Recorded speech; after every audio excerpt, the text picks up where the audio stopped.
this clown Tobias Singer say that nowhere in the Old Testament um, speaking of the Messiah saying Nazarene. Well, Because oh my goodness.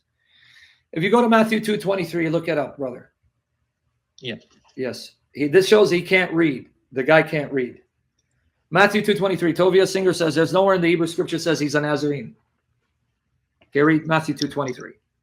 and he came and dwelt in a city called Nazareth, that it might be fulfilled, which was spoken by the prophets, he shall be called a Nazarene. Now I want you to pay attention to the formula, and I want everyone to listen because you got to learn this argument.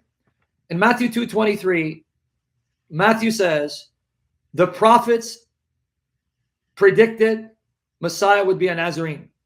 Here's my challenge to every one of you. I want you to start reading from Matthew 1 to 2. Whenever Matthew quotes an actual prophecy, he says this was to fulfill what the Lord had spoken through the prophet singular.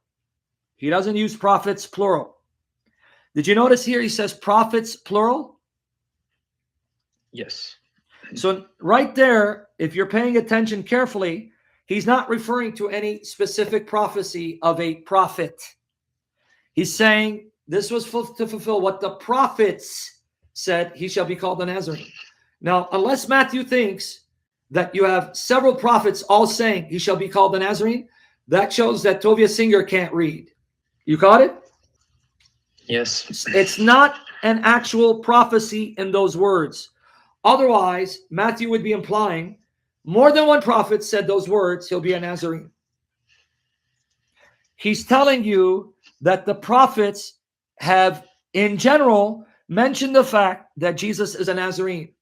Now, does Matthew mean the word Nazarene appears there? Or does Matthew mean that the prophet spoke of the Messiah, who is Jesus, in such a way that we shouldn't be surprised that he ends up being associated with Nazareth as a Nazarene? Why?